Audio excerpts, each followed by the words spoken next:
Welcome to Solo Travel TV. This is Yogita Ridgley. I am the CEO and the founder of Traveling with Me, Myself, and I. Today, I have a beautiful lady who has traveled intensively and very educated well-being from different culture and backgrounds. And she is going to share her story and her love for travel with us. Let's welcome Usha. How are you, Usha? Hi, Yogita. I'm very well. How are you going? I'm good, thank you. Thank you so much for joining me today. Let's start with tell us a little bit about yourself. Well, thank you for having me. So, I run programs in mindfulness and emotional intelligence. It's a business that I've run now for a few years to help corporations and individuals to live with more joy and more clarity and direction. Excellent. That sounds very exciting. Amazing insight on well-being is one of the very important topics in today's day and world, especially with how busy we are. So, Usha, tell us a little bit about where you're from and where you live. So, I was born in Singapore. But my background is Indian, right?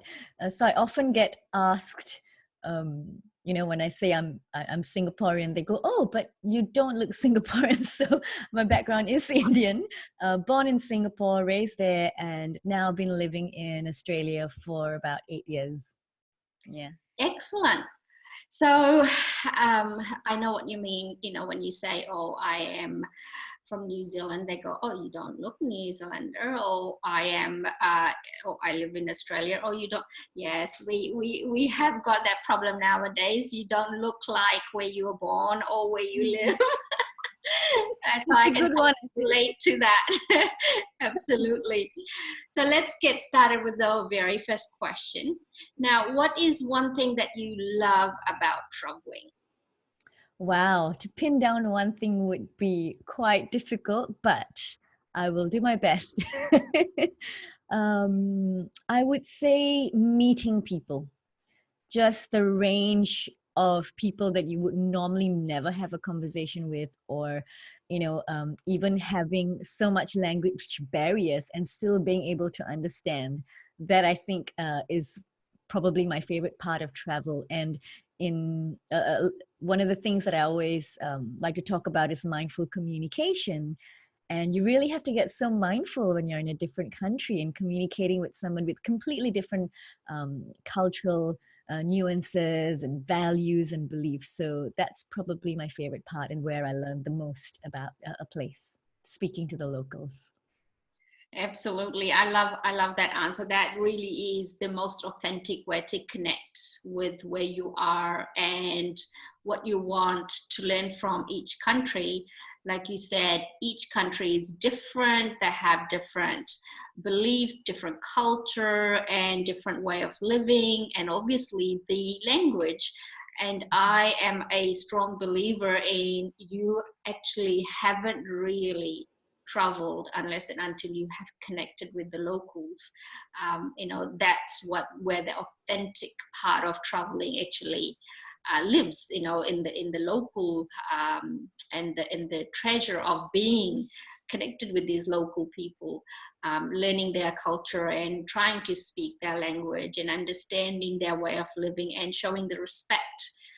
Each one is different. So when you said, mindfulness, it's extremely important because we are not to judge how people live. We are to just learn, appreciate, and obviously embrace the way everyone lives, and they are all different again. So which country would you say that you have visited that has changed you as a person, or maybe inspired you as to be a lot more aware, or a lot more connected, or a lot more mindful in your travel stories or travel journeys, I should say? Wow. Good, very good question. And I think the first answer that comes to my mind would probably be India, because I guess it's quite tied in with my roots. And when I guess when I first got there, it was like, wow, everybody looks like me.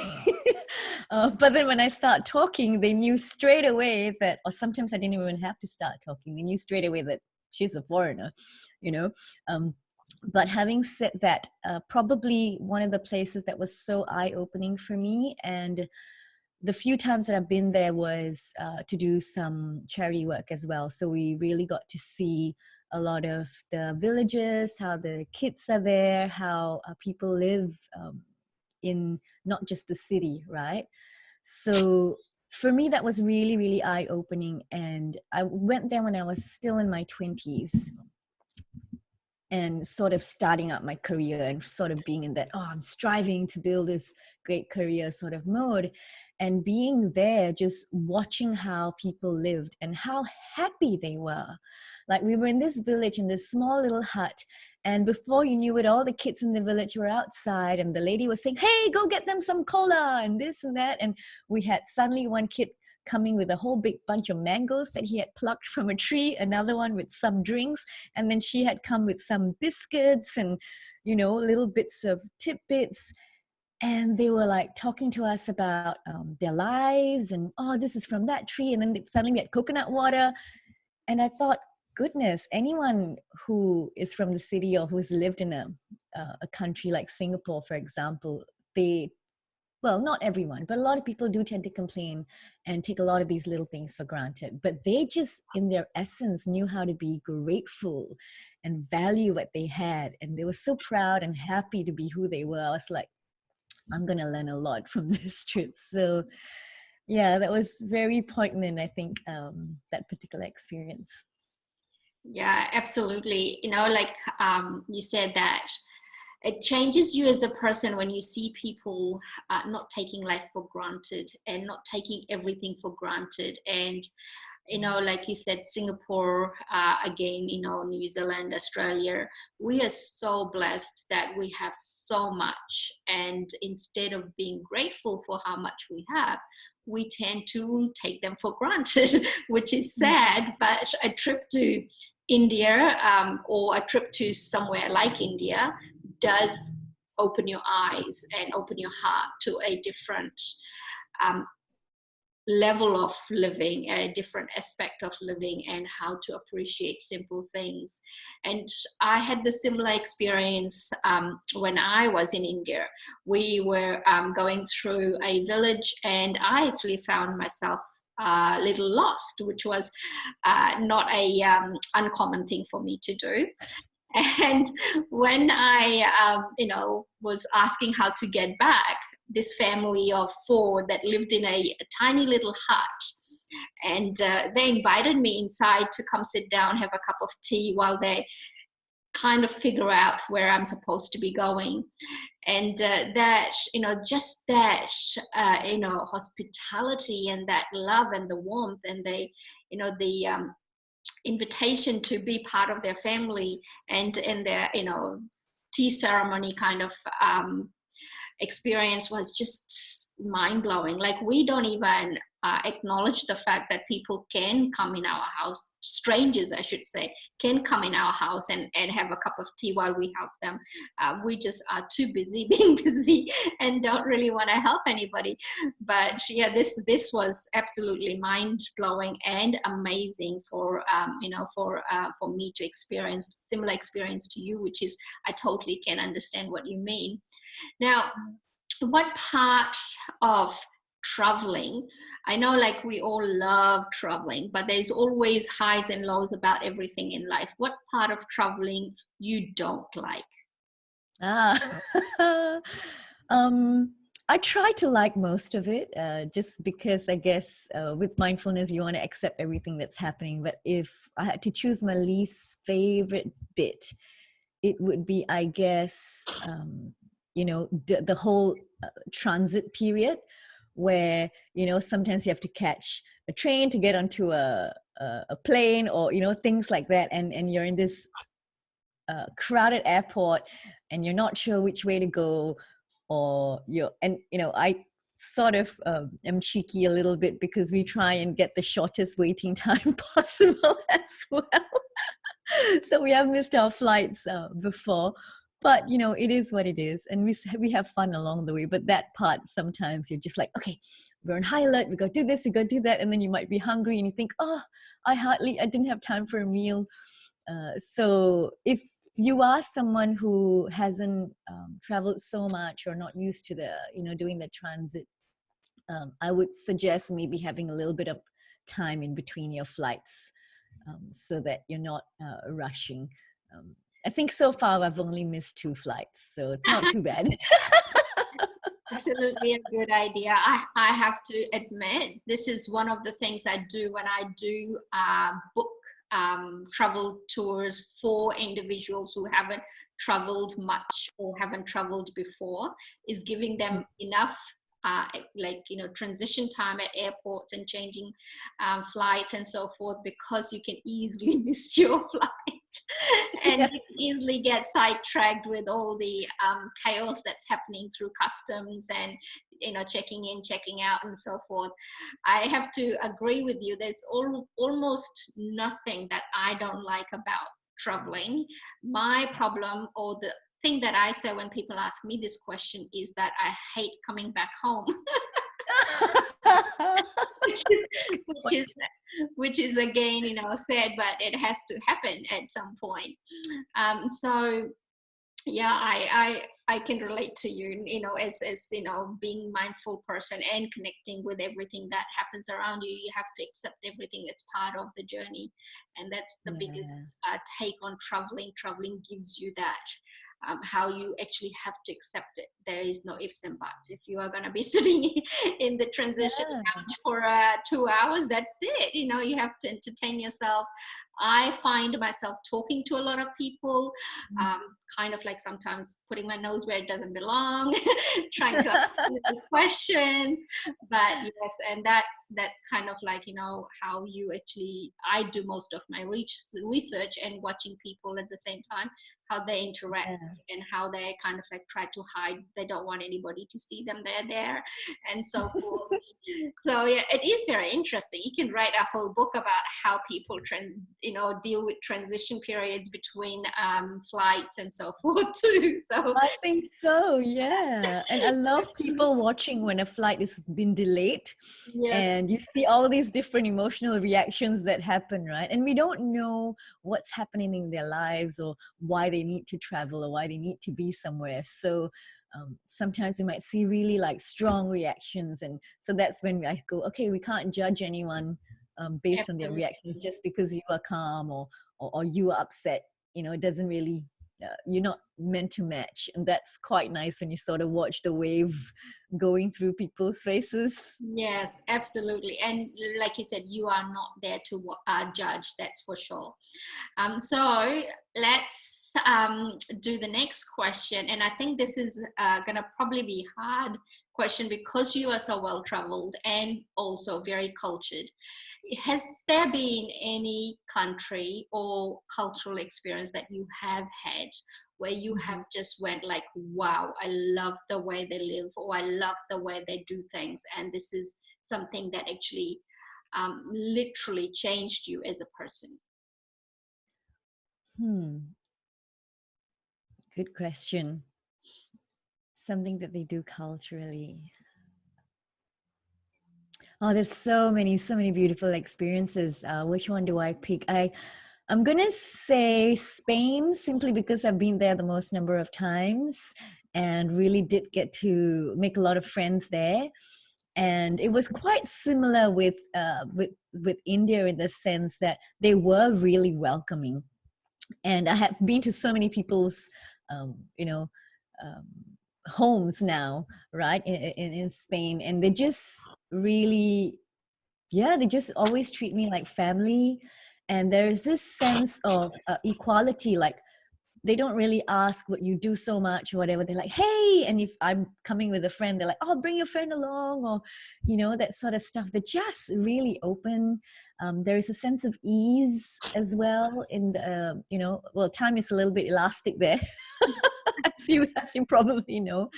But there is, although they, especially like in Barcelona where I've been most, although there is that that whole city life and a lot of the offices, and there's that striving and things like that, but they don't take it so much to heart. I think they really have a good balance of understanding that work is work, play is play, work hard, play harder. That's sort of a really lovely mix. And well, my partner has an office there, and every Thursday everyone comes together for a meal, and it's like being part of this big family every time we come together for a meal. I think that's a really good thing to learn from, just having these, making time for each other to just sit down and have a meal together once a week at least, to really build that connection. They're very much about connections, so I really like that.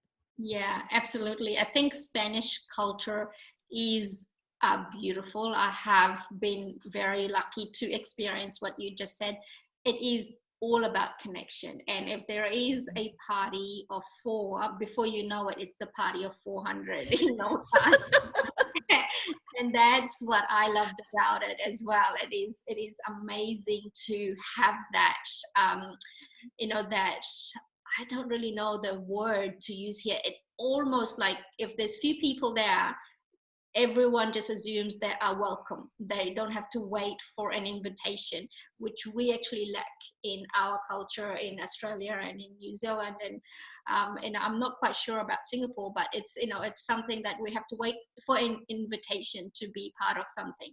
Whereas in Spain, if there's two people dancing, before you know it, there's 20 people dancing, and it's a party without anybody organizing it. So, and food, I love that, how they get together for the food, and they love eating and sharing. That was amazing. Okay, so we are right down to the very end of our conversation, and the very last question for you. If there was someone that was thinking of going, traveling for the first time, what would your advice be for that person? For the first time, especially if you're alone, I think planning is quite important, but then also remembering that you don't have to stick to your plan, and just trust your intuition as well.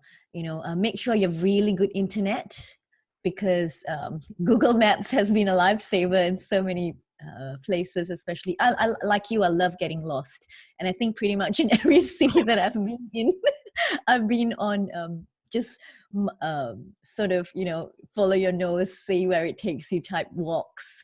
And then after that, at the end of that, I'll go, oh, okay, it's time to hit back, and then I'll use my Google Maps and figure out how to get home.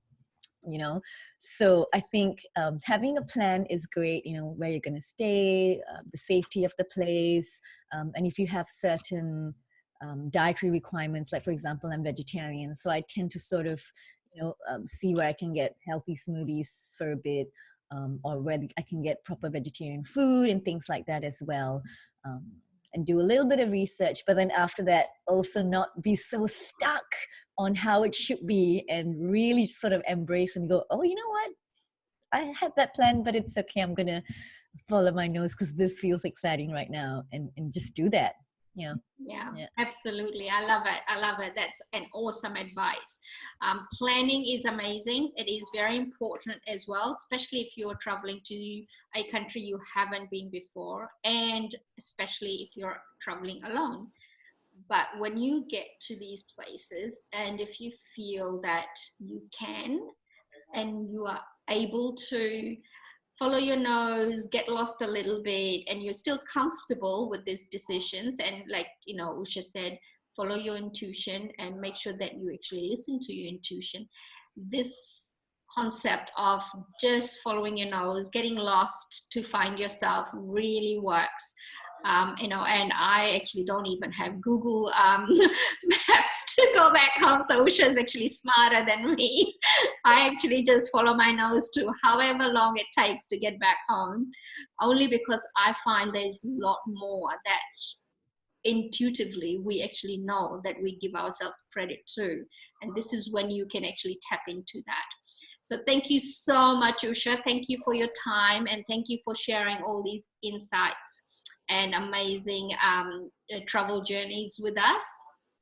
Thank you so much, Yogita. Been a pleasure. Always is with you. Excellent, excellent. I'm so excited to share this with everyone. And thank you very much. You have been watching Solo Travel TV with Yogita Ridgley. This show is dedicated to mental health and well-being. Don't forget to subscribe to the channel to get updated videos. And we'll see you next time. Thank you. Bye. Bye. Thank you.